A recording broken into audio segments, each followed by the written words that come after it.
they were not deprived of their craving. But while their food was still in their mouths, the wrath of God came against them, and slew the stoutest of them, and struck down the choice men of Israel. In spite of this, they still sinned, and did not believe in his wondrous works. Therefore their days he consumed in futility, and their years in fear. When he slew them, then they sought him, and they returned and sought earnestly for God. Then they remembered that God was their rock, and the Most High God, their Redeemer. Nevertheless, they flattered him with their mouth, and they lied to him with their tongue. For their heart was not steadfast with him, nor were they faithful in his covenant. But he, being full of compassion, forgave their iniquity, and did not destroy them. Yes, many a time he turned his anger away, and did not stir up all his wrath. For he remembered that they were but flesh, a breath that passes away and does not come again. How often they provoked him in the wilderness, and grieved him in the desert. Yes, again and again they tempted God, and limited the Holy One of Israel.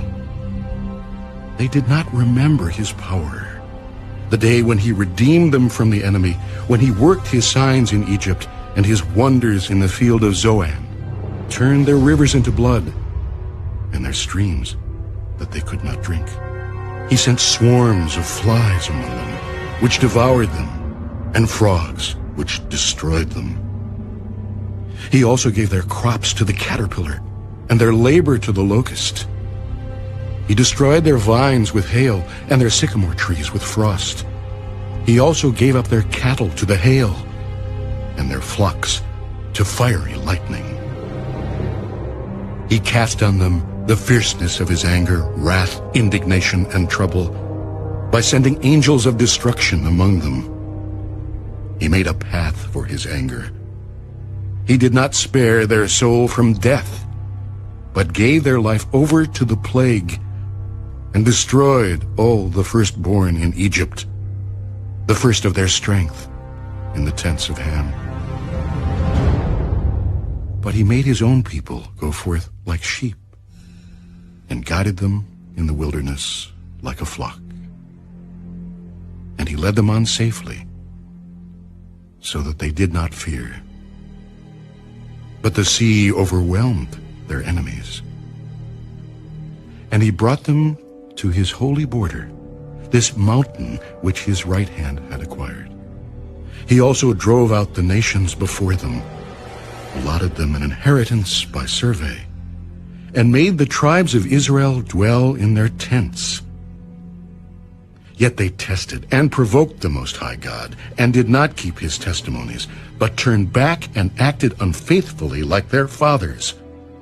They were turned aside like a deceitful bow. For they provoked him to anger with their high places, and moved him to jealousy with their carved images.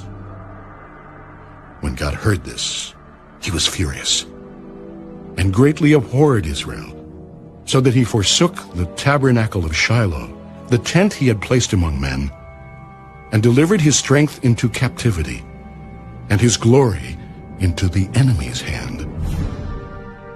He also gave his people over to the sword, and was furious with his inheritance. The fire consumed their young men, and their maidens were not given in marriage. Their priests fell by the sword, and their widows made no lamentation. Then the Lord awoke as from sleep, like a mighty man who shouts because of wine. And he beat back his enemies.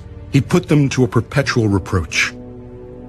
Moreover, he rejected the tent of Joseph, and did not choose the tribe of Ephraim, but chose the tribe of Judah, Mount Zion, which he loved.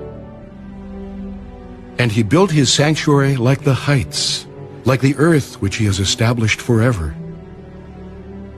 He also chose David his servant, and took him from the sheepfolds.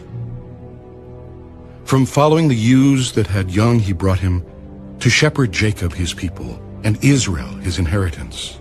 So he shepherded them according to the integrity of his heart and guided them by the skillfulness of his hands.